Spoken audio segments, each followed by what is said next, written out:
paz. É muito bom estar com vocês essa noite aqui. Pode passar mais uma vez, por favor. Eu me chamo Francisco, tenho 24 anos, sou baiano, casado com uma cearense há 9 meses, nós casamos em dezembro agora. Estamos em missões nacionais há 4 anos, desde 2017 que a gente atua nas Cristolândias aí. Então viemos da Bahia, eu trabalho aqui na Bahia, depois vim aqui para o Rio, ela trabalhou em Pernambuco, depois Bahia, e agora estamos no Rio juntos, aqui em Campo Grande, na unidade ali masculina. E é um privilégio muito grande poder servir ao Senhor nesse tempo aqui no Sudeste, apesar de algumas diferenças culturais, né? Tem sido muito legal poder perceber a disposição que os irmãos cada vez mais têm de poder não só nos acolher, mas nos lembrar que nós não estamos sozinhos. E isso é muito massa, é muito legal perceber o quanto que o Senhor tem levantado cada vez mais pessoas dispostas a segurar as cordas, orando, ofertando, abraçando, acolhendo os missionários espalhados pelo Brasil. Graças a Deus nós podemos dizer que em mais de 100 anos de missões nacionais, nós só estamos conseguindo avançar porque o Senhor tem levantado também pessoas que nos sustentam, como todos vocês têm feito isso. Então é motivo de louvarmos ao Senhor, agradeço a Deus a oportunidade de conhecê-los nessa noite. Passo mais uma vez, por favor. Eu já gostaria de pedir que vocês abrissem a Bíblia de vocês em Atos, no capítulo 4, o texto que baseia, na qual a nossa campanha é baseada, está lá em Atos, no capítulo 5, versículo 12, mas a gente vai ler também a partir do verso, capítulo 4, na verdade, verso 12, mas a gente vai ler a partir do verso 5 até o 12, e vamos tentar entender aquilo que o Senhor quer para falar conosco nessa noite. O texto de Atos, no capítulo 4, a partir do verso 5 até o verso 12, diz o seguinte: No dia seguinte, reuniram-se em Jerusalém as autoridades, os anciãos e os escribas, com o sumo sacerdote Anás, Caifás, João, Alexandre e todos que eram da linhagem do sumo sacerdote. E pondo-os perante eles, os arguíram: Com que poder ou em nome de quem fizeste isto?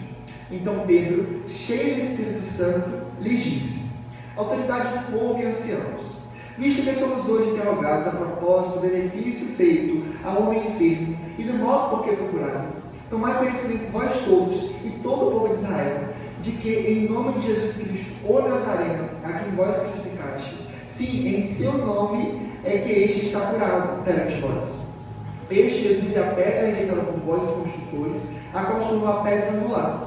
E não há salvação em nenhum outro nome, porque abaixo do céu não existe nenhum outro nome dado entre os homens pelo qual importa que sejamos salvos.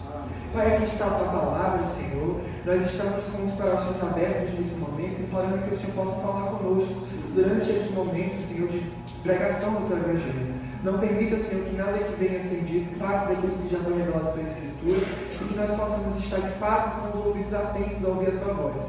E nos dê coragem também, não só para entender o que o Senhor quer que nós façamos, mas para termos disposição de obedecer a tua vontade nessa noite. Amém. O texto que temos diante de nós é um texto muito legal. Esse livro de Atos é um livro inteiramente muito interessante, que conta a história da formação da igreja e como se deu o processo de expansão do Evangelho até chegar em nós hoje. E o que acontece é que cada um dos apóstolos receberam ali a autoridade, o poder dado pelo Espírito Santo quando desceu sobre eles, ali no capítulo 2 ainda, e eles tiveram então a capacidade agora de testemunhar do Evangelho de Cristo, testemunhar daquilo que o Senhor Jesus veio fazer aqui, de dar salvação a todo aquele que crê. E por causa disso, por causa do Espírito Santo sobre eles, eles começam a executar esse mandamento que o Senhor Jesus deixou para cada um deles, e eles começam a testemunhar ali em Jerusalém, Judéia, Samaria, até chegar nessa convida terra, que é onde nós estamos hoje, inclusive. A ideia é perceber que por causa do Espírito Santo habitando no coração de cada um daqueles homens, eles começaram a transbordar esse Espírito por meio de curas, de milagres, de prodígios, e especialmente de uma pregação que apontava para Cristo como sendo o libertador que há muito tempo o povo de Israel esperava, e não só o povo de Israel, mas todo mundo clamava. Isso porque o povo de Israel sempre viveu num processo de escravidão e de sofrimento por conta do seu pecado. Desde o início do Antigo Testamento nós percebemos o quanto que o povo de Israel estava sofrendo por conta de ser escravizado, e aí se arrependia, era liberto, aí pecava, era escravizado, se arrependia, era liberto, e isso acontecia constantemente.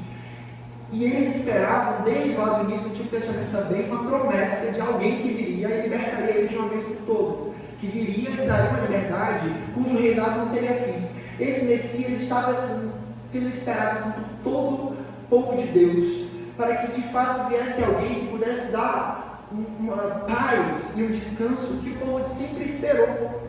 E é por essa causa, inclusive, que constantemente, quando surgia alguém com um discurso mais forte, com uma capacidade de oratória, ou até com uma capacidade de executar milagres, prodígios e sinais sobrenaturais assim, sempre atraía uma grande multidão. Isso aconteceu inclusive com o ministério de Jesus. Quando ele estava aqui na terra e executava os milagres, as multiplicações e as curas, as multidões estavam atrás dele. No momento da pregação do Evangelho, no entanto, quando ele falava sobre cruz, sobre abrir mão de quem ele era, de quem as pessoas deviam ser, de negar a si mesmo, de dar outra face, no momento do Calvário, no entanto, aquela multidão já não estava mais junto com ele o tempo todo. Inclusive, na verdade, a multidão cercava para querer que ele morresse. E isso aconteceu também com a vida dos apóstolos. O tempo todo, quando eles pregavam, por meio, ali no momento dos sinais, das maravilhas, dos prodígios, a multidão vinha em direção a eles, querendo saber a tônica, quem eram aquelas pessoas, que poder eles tinham. Talvez ali diante deles estava o próprio Messias, que eles esperavam há tanto tempo. Já que o Jesus que veio, eles não acreditaram tanto que era o Messias libertador, por causa de uma pregação que ia de encontro àquilo que eles estavam esperando, uma libertação dos reinos dessa terra. E Jesus veio para trazer uma libertação para muito além dos reinos dessa terra. Não estava tão preocupado assim com a libertação do Império Romano, mas muito mais preocupado com a libertação de uma morte espiritual, de uma libertação do derramamento da ira de Deus sobre a vida do pecador. E por causa disso morreu e foi ressuscitado e ressuscitou para nos dar também a vida eterna. E esse processo de pregação, em contraste com a expectativa de um povo de Israel, desesperado, desesperançoso, porque não aguentava mais sofrer por conta do pecado, fez com que todo o povo de Israel acabasse sendo levado por muita gente que aparecia com um discurso bonitinho desse de que era Messias. Muita gente antes de Jesus chegou dizendo que era Messias e acabou levando uma multidão de gente. Sempre que aparecia alguém dizendo que era Messias, com um discurso de libertação, acabava sempre conquistando uma turma ali. E isso aconteceu também depois de Jesus.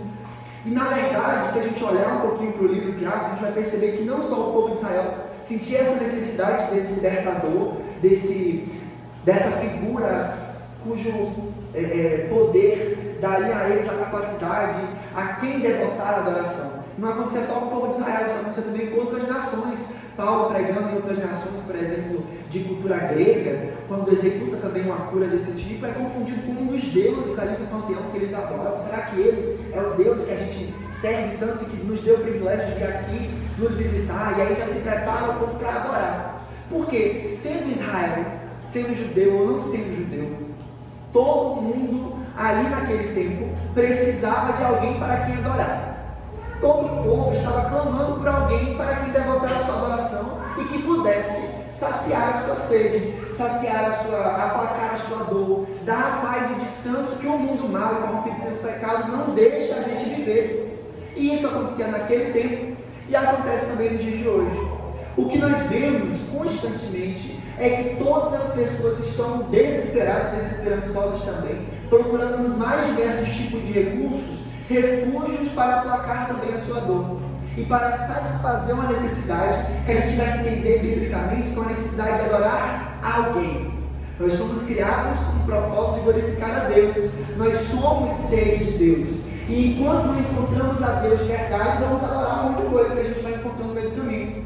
E muita gente, por causa dessa necessidade de satisfazer a sua adoração e também com um desejo desesperado de aplacar a sua dor e de dar um pouco de paz, acaba criando ídolos constantemente e procurando refúgio nos mais diversos tipos de recursos que são terríveis muitas vezes. E na verdade sempre, eles não sendo Deus, sempre são terríveis. Recursos como as drogas, que vão ser refúgio para muita gente, recursos na prostituição, na idolatria ao dinheiro ou ao trabalho, na idolatria a alguém da sua família, ou na idolatria a algum personagem famoso, a alguma autoridade política, a alguma autoridade religiosa. O tempo todo parece que as pessoas estão levantando para si ídolos. E na verdade alguém um dia já disse que o coração do homem é uma fábrica de ídolos. E enquanto não encontrarmos a Deus, constantemente vamos querer suprir essa falta de Deus. O povo desse tempo, aqui no momento desse texto que a gente está lendo, inclusive, é um povo que também estava desesperado, também estava desesperançoso, por conta desse sentimento de falta de Deus, do espaço que havia no coração, que era o tamanho de Deus e que, portanto, só Deus podia ocupar. E é por causa disso que no capítulo anterior, Pedro e João caminhando ali em direção ao templo, executa uma cura, cura uma pessoa que tinha deficiência que estava na porta do templo. E essa pessoa, depois de curada, comove toda a população que estava ali ao redor, porque todo mundo conhecia aquele cara, todo mundo sabia que ele tinha aquela deficiência há muito tempo, não entenderam por que aquele poder foi executado, ficaram entusiasmados, boquiabertos, abismados com o tamanho poder que foi demonstrado por aqueles homens. E aí já cercaram ele, a multidão já cercou eles dois, e já queria saber quem era, o poder de onde veio, o que é que eles são, talvez ali fosse o Messias que eles estavam esperando há tanto tempo. E aí eles aproveitam aquela oportunidade para pregar o Evangelho e para falar de Cristo, apontar para Jesus como sendo o autor real daquela cura. Mas queria muito mais que curar aquele homem, queria salvar aquelas vidas. E por causa disso, duas coisas acontecem. A primeira coisa é que eles dois são presos. E a segunda coisa é que milhares de pessoas naquele momento são convertidas e levadas a Cristo.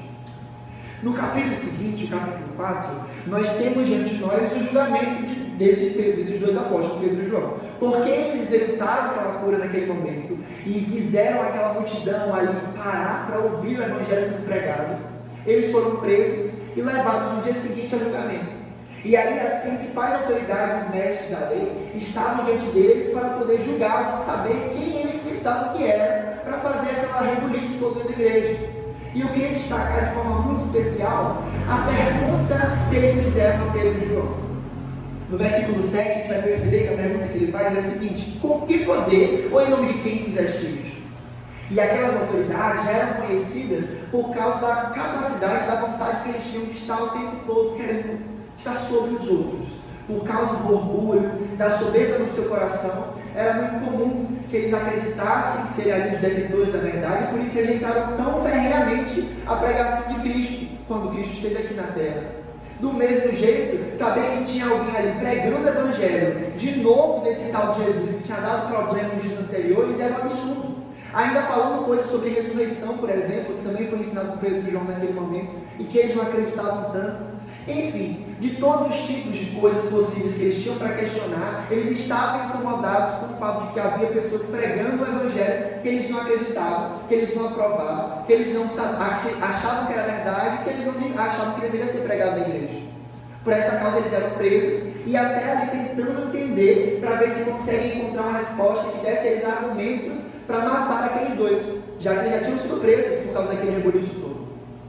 Mas diante dessa pergunta soberba, cheia de arrogância e de orgulho, daqueles mestres da lei que se comportavam dessa forma em todo o texto bíblico, a gente percebe essa hipocrisia. Não é à toa que eles são chamados de raça de víboras, de hipócritas, que estavam falando muito, mas que na verdade só queriam aparecer, só queriam tomar até o lugar de Deus, no sentido de receber a glória, receber o reconhecimento de que eram maiores, de que eram melhores. E diante dessa pergunta, cheia de arrogância e de soberba, a resposta de Pedro é completamente contrária àquilo que se espera de um homem que aparenta ser extremamente explosivo, como Pedro aparenta ser. Todo o Evangelho, a gente percebe Pedro sendo um cara muito pra frente, que fala a primeira coisa que vem na cabeça, é o cara que pega a espada e arranca a cabeça, a orelha do soldado, que vai e que fala primeiro, que repreende o próprio Deus diante dele, e fala assim: não, Senhor, o Senhor não vai morrer, não faça isso, não diga isso. E nesse momento, diante dos seus juízes, Pedro tem uma resposta que é extremamente confrontadora aos nossos corações também. Porque, cheio do Espírito Santo, versículo 8 vai dizer, Pedro, cheio do Espírito Santo, responde: autoridades, ele podendo reconhecer ali, ou podendo bater de frente com aquele argumento de autoridade que eles estavam usando, né? Querendo ser ali os principais, os maiorais, os donos da verdade, Pedro toma o caminho oposto e assume a posição de que era menor. E menor do que eles, não só, mas menor do que aquele que tinha de fato o poder para curar aquele homem que tinha sido curado. E ele fala: de fato, não fui eu que executei aquela cura. De fato, eu não tenho poder para fazer nada disso. De fato, não é do nosso interesse aparecer de forma nenhuma. Vocês são as autoridades, mas olha, a gente está falando em nome de alguém que era inclusive semelhante a nós, porque caminhou aqui nessa terra. Jesus, o Nazareno, é em seu nome e é por causa do seu poder que esse homem está curado diante de vós. A humildade que Pedro apresenta no início do seu discurso é uma humildade bastante confrontadora, porque vai de encontro de uma posição completamente oposta a esse tipo de fala orgulhosa e soberba que o mundo estava representando ali em nome daqueles fariseus, daquelas autoridades.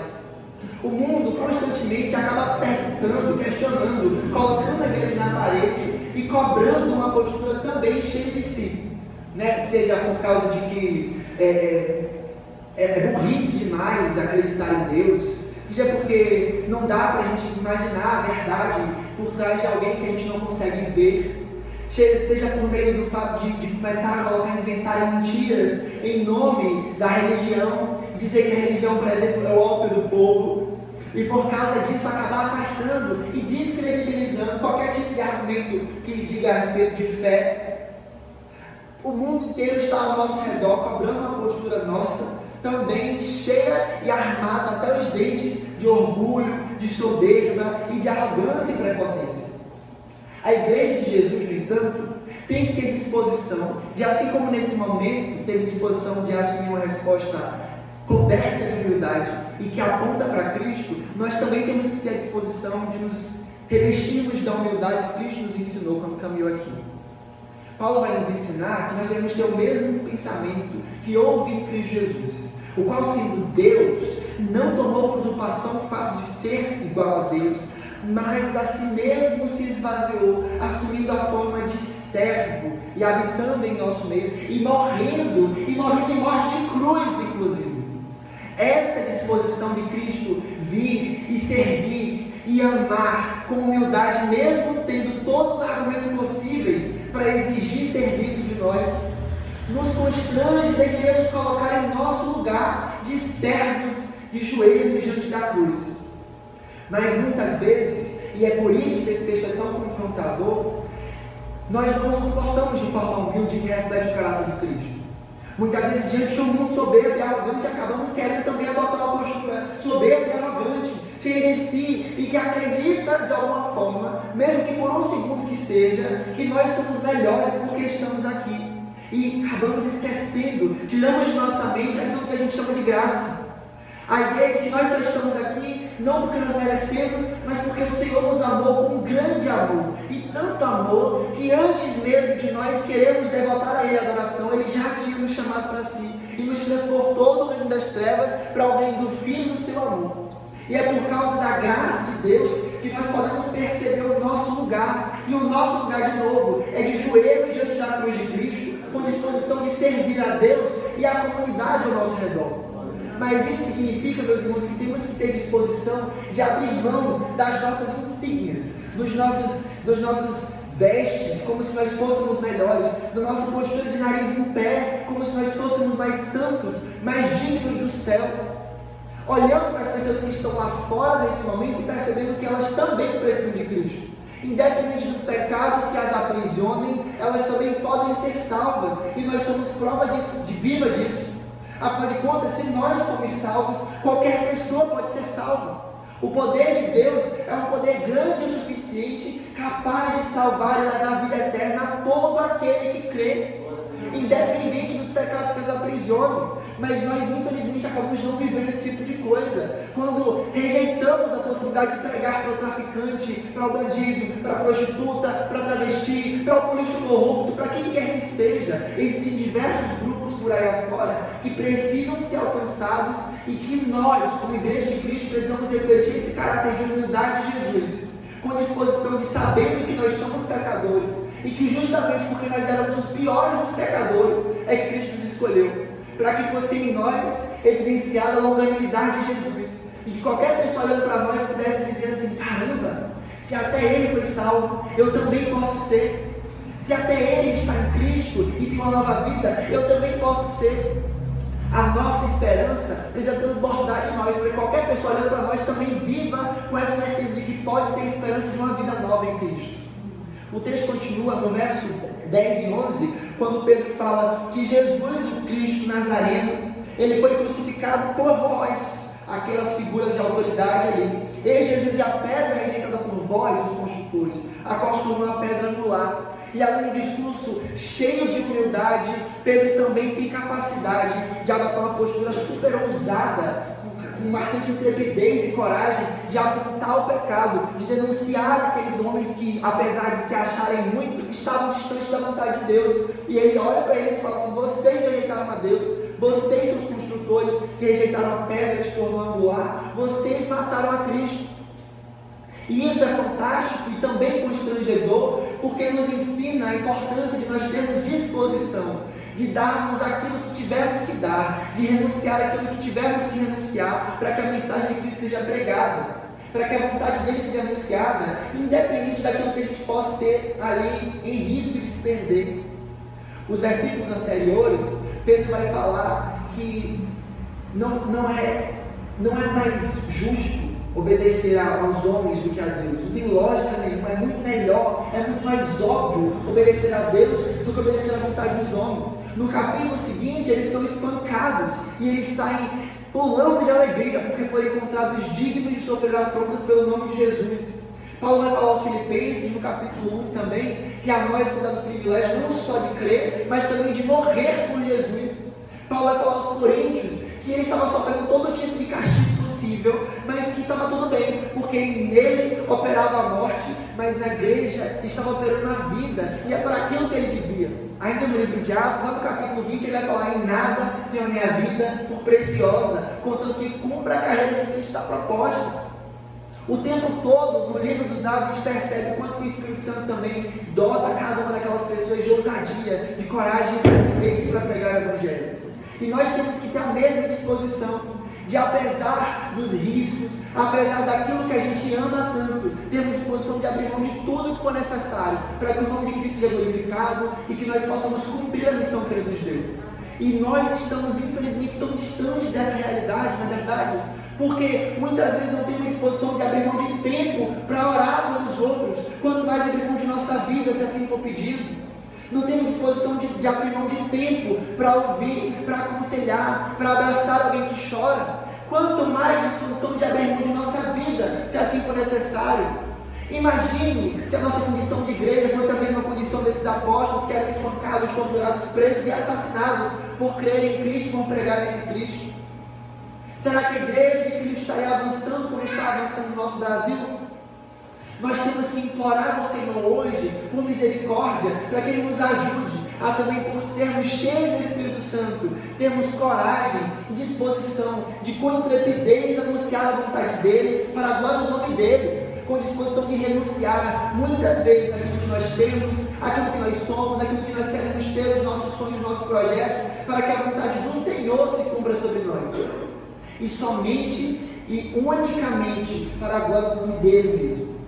O verso final, o verso 12 que nós lemos, Pedro vai dizer: e não há salvação em nenhum outro nome, porque debaixo do céu não existe outro nome dado entre os homens pelo qual importa que sejamos salvos. E eu acho muito interessante que ele já respondeu a pergunta no verso 11. Perguntaram para ele: em nome de quem vocês fizeram isso? Ele falou: em nome de Jesus, que vocês mataram.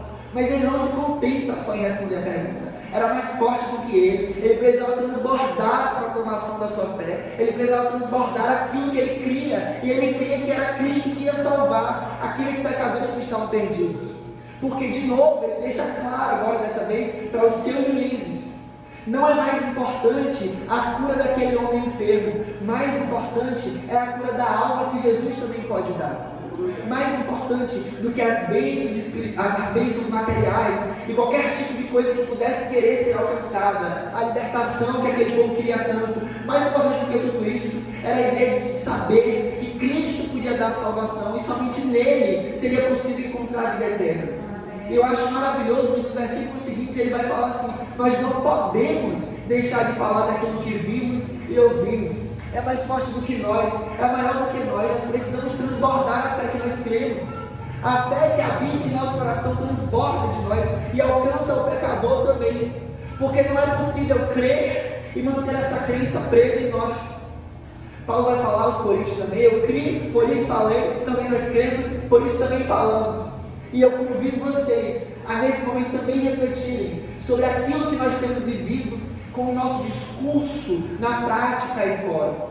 A nossa fé, ela não pode ser uma fé que vive somente de reuniões na igreja, Mas se a nossa fé ela é real, ela é viva, ela se traduz em ação que vai em direção ao pecador para proclamar o evangelho àquele pecador que está preso.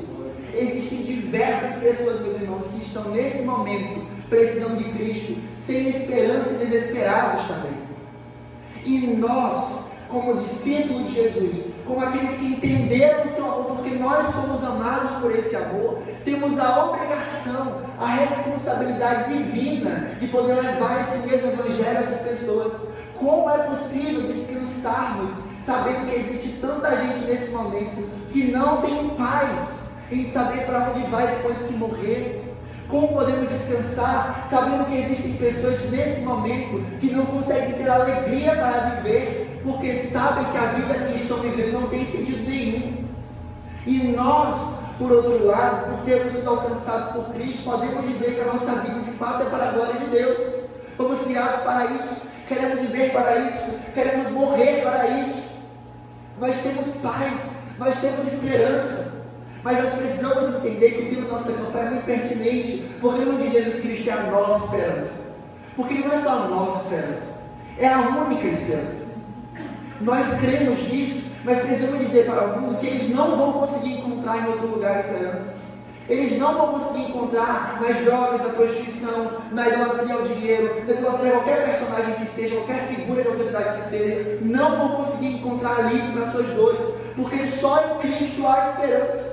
Só em Cristo há salvação. Nós cremos nisso, é por isso que nós estamos aqui. Mas essa fé, ela não pode ficar presa nessas paredes. Ela precisa transbordar essas paredes e alcançar a comunidade que nos cerca. Precisa alcançar os pecadores que ainda estão presos. E nós cremos que isso é possível, porque o Senhor fez isso com cada um de nós. Passa mais uma vez, por favor. Nós estamos em missões nacionais propagando o quanto que o Senhor tem sido bondoso, maravilhoso conosco, que não só nos salvar, mas em nos permitir participar da obra de salvação de outras pessoas. E é por isso que nós cremos e temos visto o trabalho missionário avançar de formas tão especiais no Brasil. No sertão, nós temos diversas necessidades acontecendo, porque é um povo de coração tão duro às vezes, quanto o chão que eles habitam. Uma terra árida que faz aquele povo se necessitar de água e de comida, mas muito mais de Cristo e de esperança para conseguir viver. Mas que infelizmente por causa da tradição católica naquela região, acabam rejeitando o evangelho de uma forma muito difícil.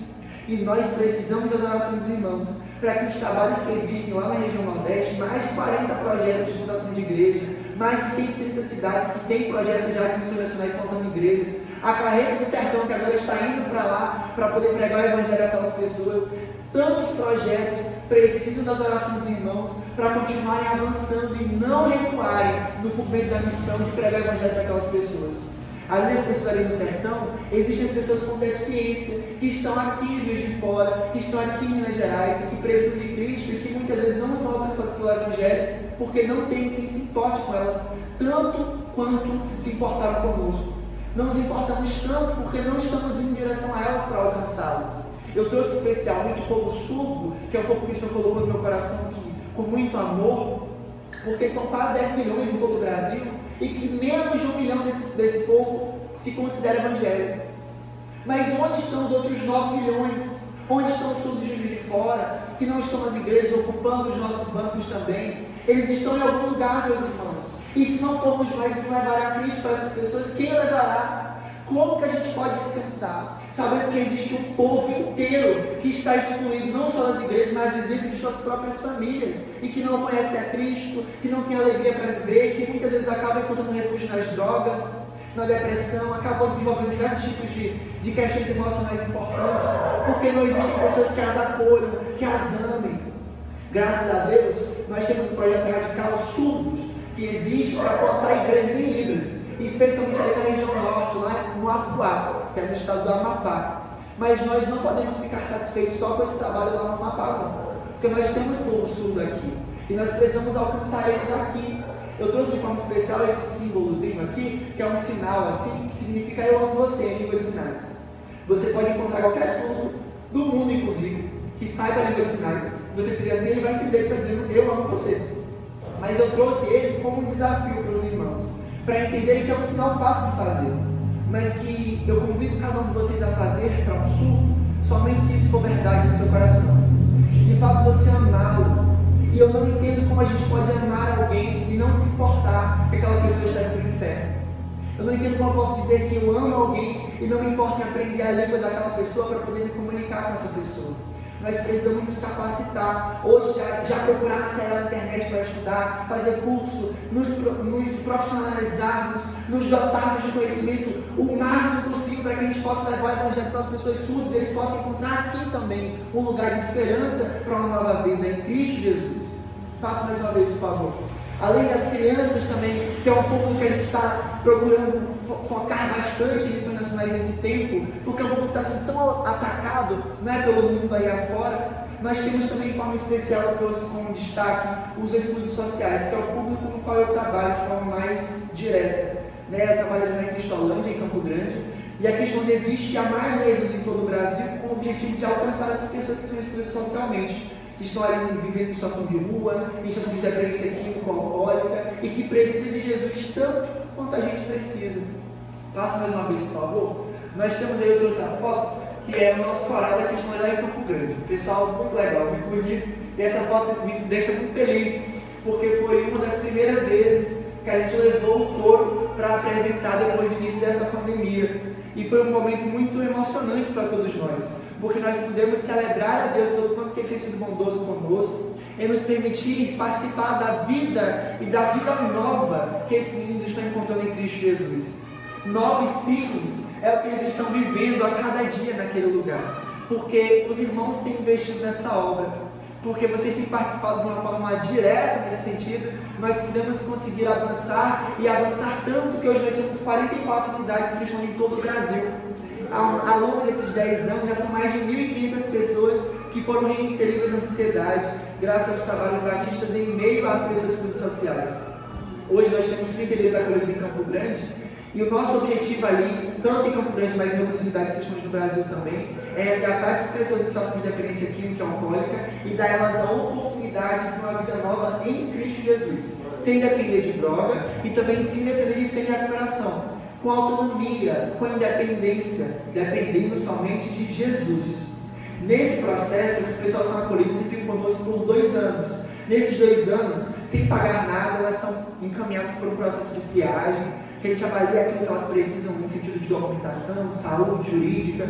Depois elas passam para a fase 1, onde elas são discipuladas, acompanhadas de perto. A gente vai tentar entender as raízes que as levaram para o mundo da dependência química, que não é algo simples, não é algo que apenas você falar para ele tomar vergonha na cara e parar de usar droga, isso vai resolver tudo. É algo complexo, que existe um trabalho até com diversos tipos de profissionais. Então, com acompanhamento pastoral, acompanhamento psicológico, nós vamos em direção a alcançar aquelas vidas e mostrar para eles que eles têm como viver uma vida nova em Jesus, sim. E aí, por isso, a gente vai resolver essas pendências jurídicas, de documentação, de saúde, e dar a eles oportunidades diversas para que eles possam viver com alegria agora, porque tem Jesus, né? Passa mais uma vez, por favor. Eu trouxe 3 fotos que ilustram bem esse processo de fase 1.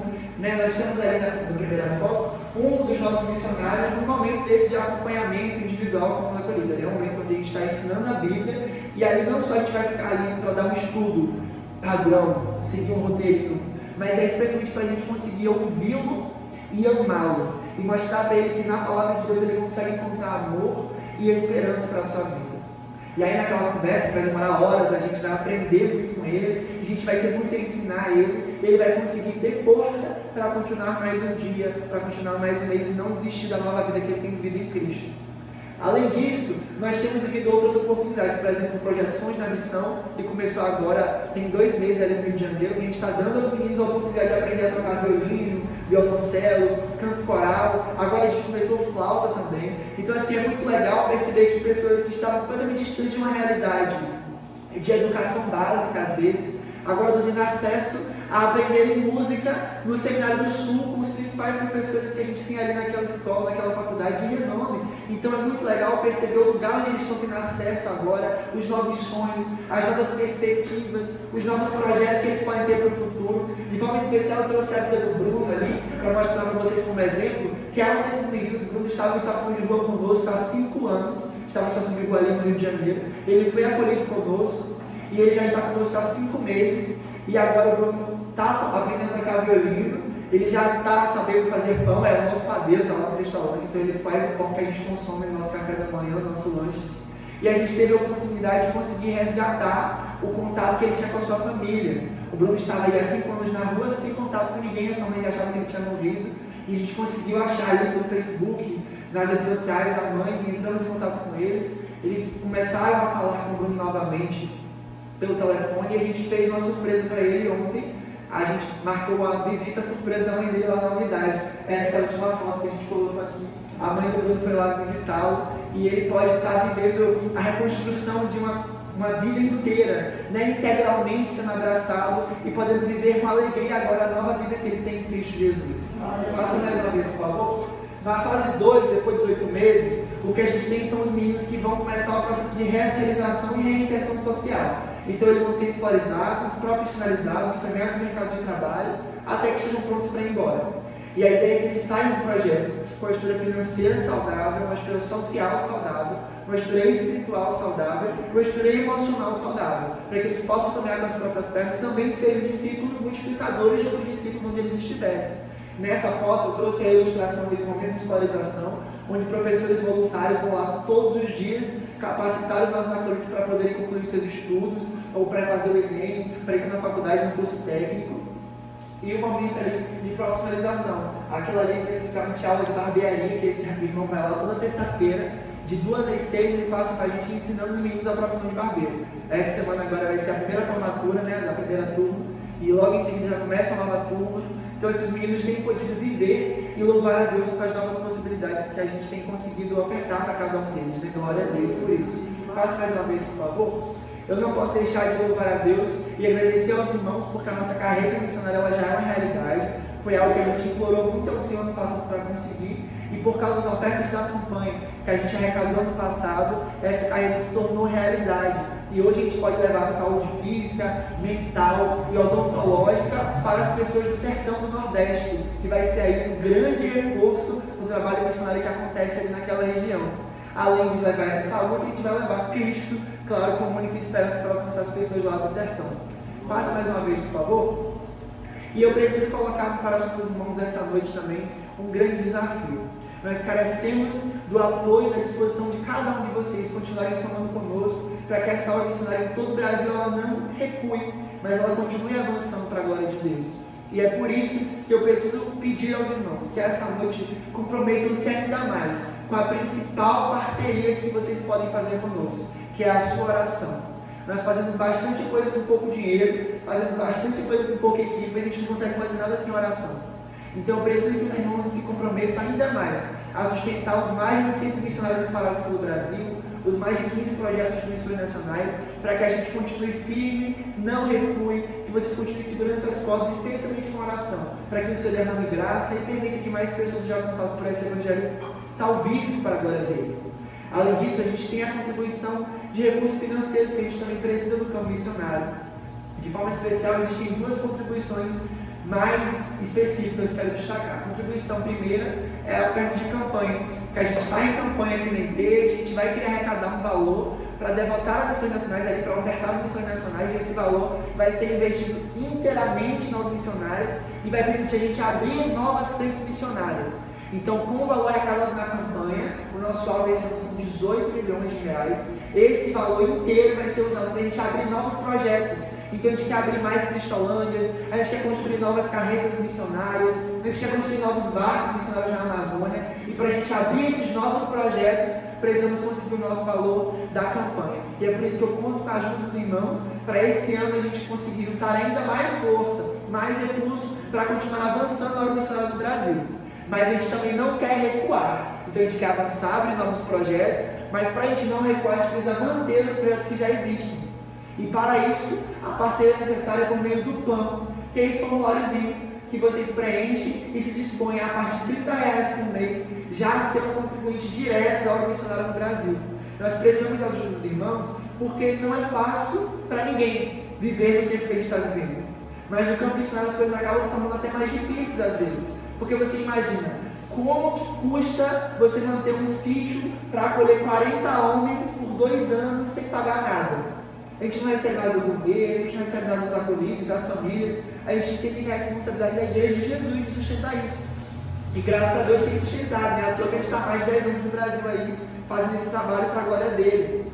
Mas nós precisamos de mais apoio, porque muitas vezes o trabalho acaba encontrando dificuldades mesmo. E nós precisamos de mais pessoas dispostas a assumir esse compromisso direto e sustentar os projetos que estão espalhados pelo Brasil.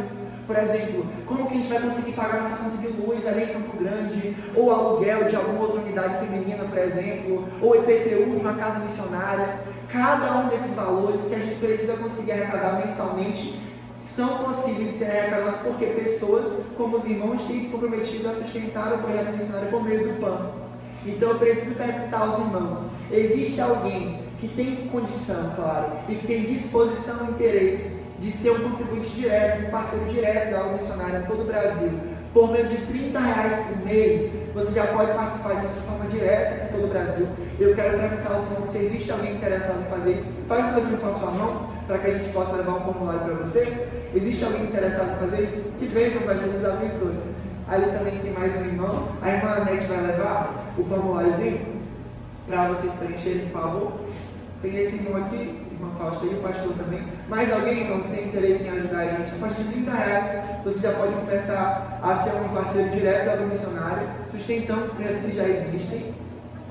Mas se vocês também tiverem interesse, podem falar conosco no final do culto. Também procurar o irmão Fausto, o pastor também vai direcionar vocês naquilo que for melhor. E por fim, passo mais uma vez, eu não posso deixar de falar, a oração que Jesus fez há muito tempo, a oração que a gente ainda faz. Os campos estão brancos, mas são poucos os ceifeiros. Então se você tem mais de 18 anos, menos de 35, é solteiro, está vendo a igreja jovem, pastor, cheio de jovem, vocês aí, você que falou, temos que fazer mais, quem sabe fazer mais, não é ir para o campo missionário no tempo, você pode dedicar um ano só da sua vida como voluntário na Cristolândia no Brasil. Um ano só você vai, trabalha no campo missionário como voluntário, depois você volta para a sua igreja, vai ser bênção aqui onde você está. Eu fui no Radical Cristolândia, eu fazia faculdade, eu trabalhava, mas abri mão ali, meu plano era ficar um ano só, tá? Então eu fui para ficar um ano, infelizmente, né? Felizmente, o Senhor Jesus me chamou de forma mais efetiva, e aí já se passaram mais de 4 anos, e a gente continua no campo missionário, mas você pode ir, de fato, ficar um ano só, tá tudo bem. Mas o importante é, não deixe de fazer parte daquilo que o Senhor tem feito no Brasil. E talvez o que o Senhor quer para as suas vidas, para as suas vidas também, todos vocês, 18 a 35 anos solteiros, e que se sentem chamados, vocacionados, talvez seja isso que o Senhor quer para vocês, participarem da obra de forma direta, como Radical Cristolândia. Venha fazer parte conosco desse time. Deus os abençoe, muito obrigado a cada um de vocês, obrigado, pastor, pela oportunidade. Era isso que eu ia falar. Deus abençoe. Amém.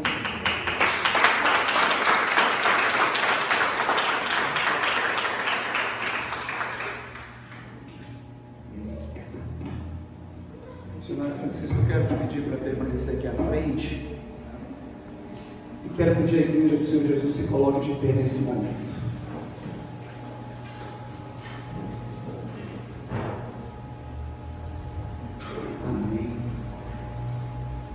Queridos, que palavra desafiadora. Eu imaginei que fosse ser desafiador, mas não tanto.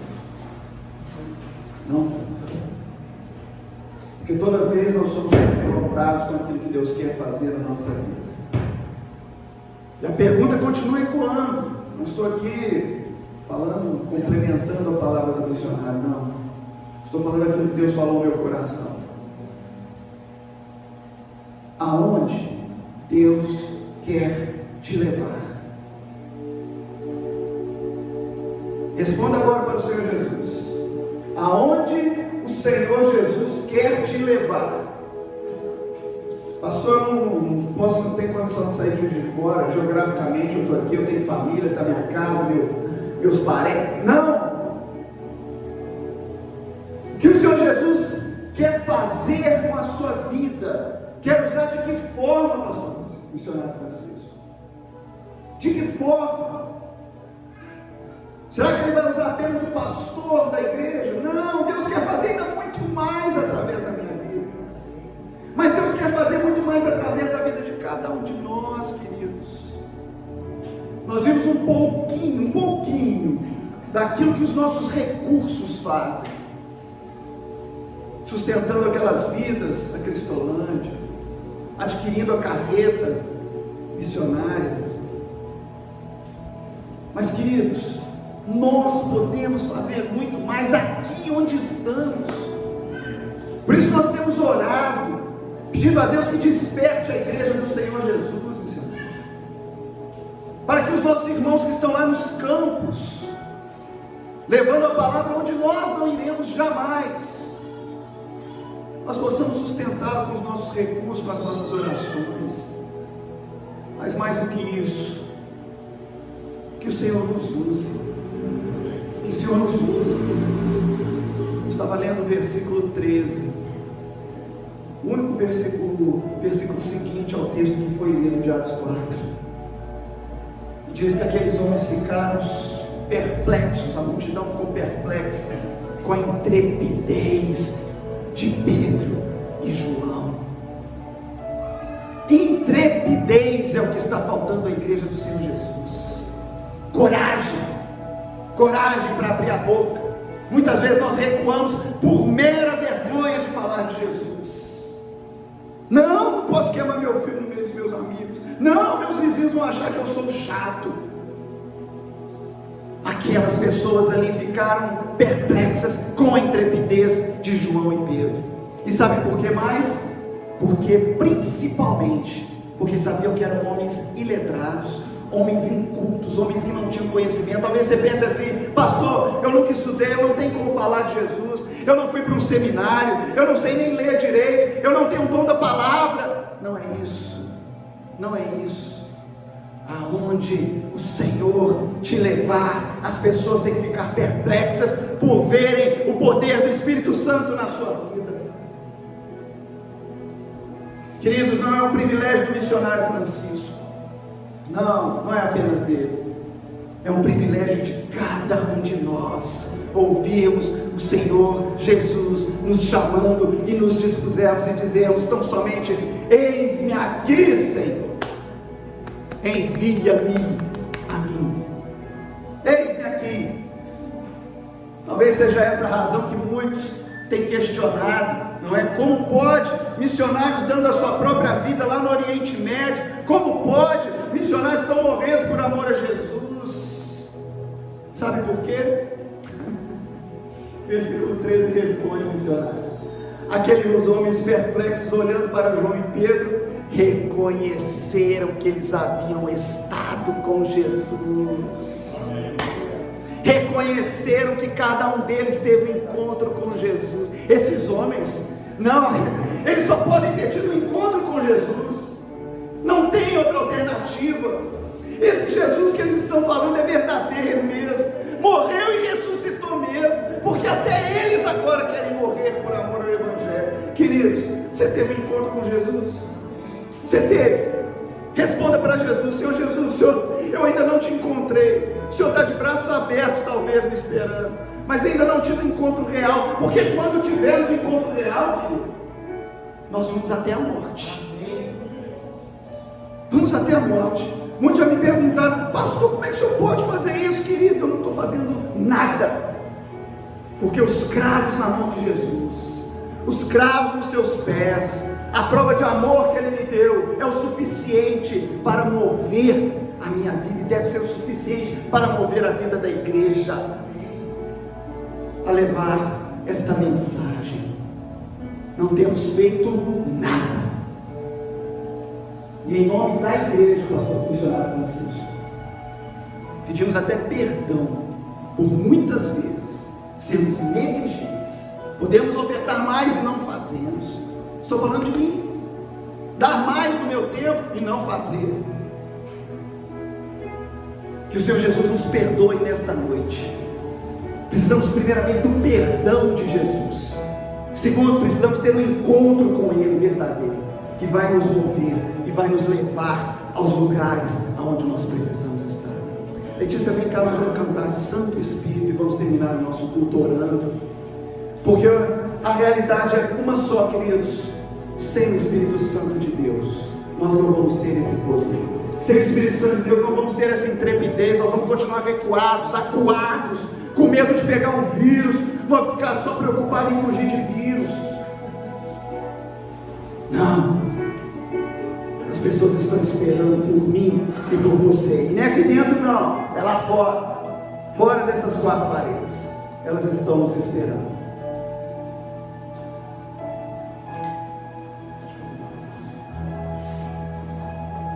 Nós vamos orar enquanto adoramos ao Senhor, pedindo ao Espírito Santo que mais uma vez nos enche. Santo Espírito, és bem-vindo. Diga que Ele é bem-vindo na sua vida.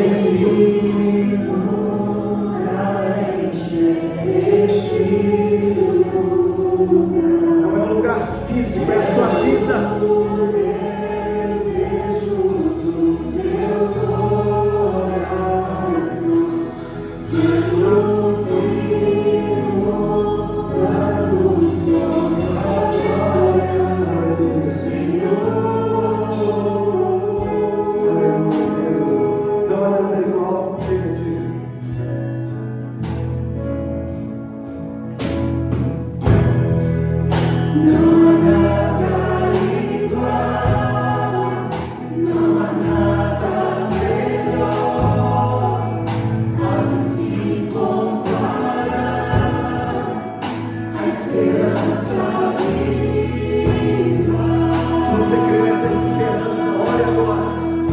Possamos levar essa esperança a outras pessoas, levar a presença de Jesus a outras pessoas.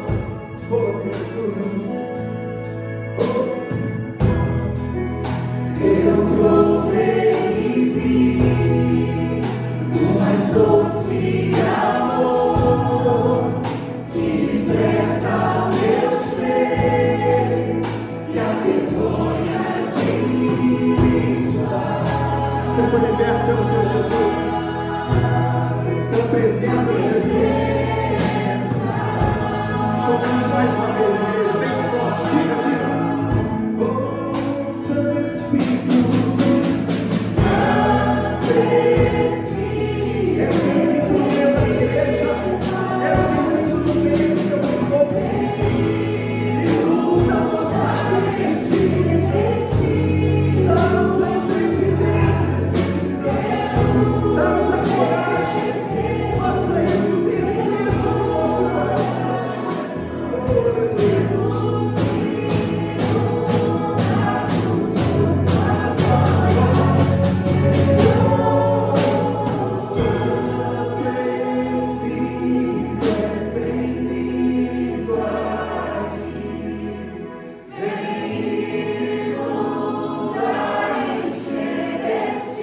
Oh,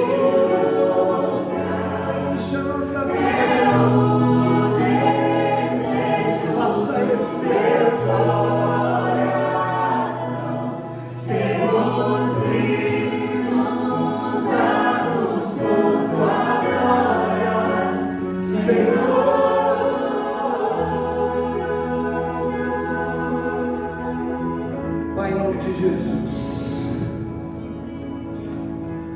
nesta noite, se você quiser se ajoelhar, ficar de pé, se sentar, da maneira como for, mas você não pode sair daqui da mesma maneira que entrou, não pode.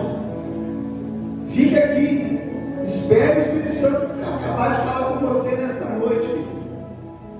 Espírito Santo,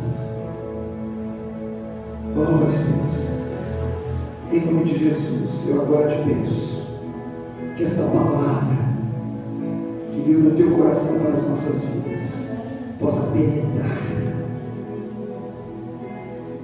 possa continuar reverberando através dos tempos, ó Deus.